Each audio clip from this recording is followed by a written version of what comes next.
retour dans le Live TV Finance, c'est l'heure du chrono CAC, l'ouverture de la bourse de Paris. On en parle avec Dorian Abadi, formateur en analyse technique. Bonjour Dorian. Bonjour Éléonore. Alors après cette légère hausse de plus 0,18% vendredi dernier, comment ouvre le CAC ce matin ? Alors globalement les indices européens évoluent en baisse ce matin puisque hier soir Donald Trump a complètement menacé justement cet équilibre haussier que vous évoquiez, puisque tout simplement sur Twitter il a remis en cause la tenue des négociations commerciales qu'il y a depuis plusieurs mois entre la Chine et les États-Unis dans le cadre de la guerre commerciale qu'il avait lancée.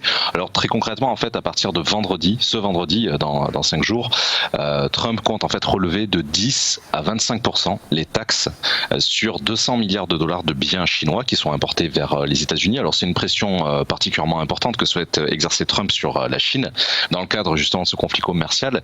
Rien n'indique que cette espèce de pression pourrait justement fonctionner. Donc on commence à évoquer en fait la fin des négociations à court terme en guise de réponse pour la partie chinoise.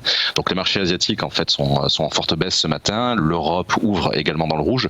C'est ça concrètement la grande actualité de ce début de semaine, d'autant que on devait avoir justement un début de semaine lundi mardi assez calme au niveau du calendrier économique. C'est complètement remis en cause bien sûr par cette actualité. D'ailleurs on voit le CAC ouvrir à l'instant avec un gap d'ouverture assez important de près d'une centaine de points si on considère les cours, enfin les cotations de clôture vendredi soir. Donc dans ce contexte là évidemment il va falloir être bien plus prudent que prévu par rapport à ce début de semaine qui s'annonçait plutôt calme.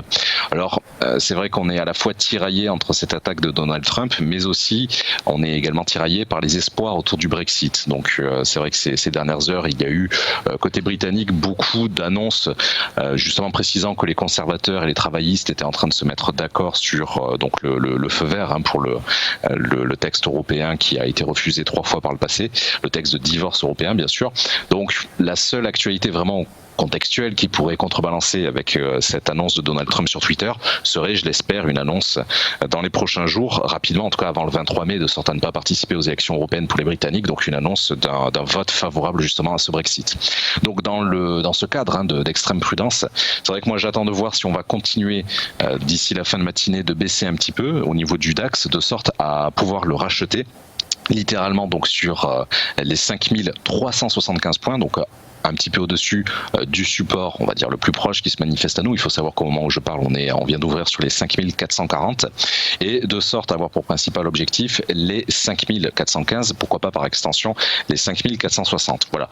Donc ce sera mon approche, je dirais, d'ici demain soir, en espérant effectivement que ça continue un petit peu de baisser. Si je vois d'ici la fin de journée, la fin de séance, que nous n'avons pas eu ce point d'entrée un petit peu au-dessus du support des 5345, je me contenterai de racheter le marché simplement sur les 5430, donc au-dessus du niveau globalement sur lequel nous bloquons actuellement, mais toujours en maintenant mon objectif sur les 5460. Voilà.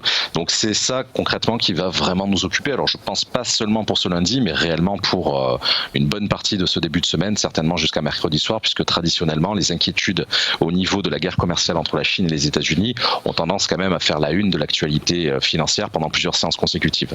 Voilà. Donc c'est vrai que c'est un coup de frein assez important qui est porté ici par Donald Trump.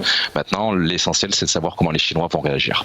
On surveille ça de près, Dorian, et on vous retrouve d'ailleurs dans quelques instants pour suivre les market movers.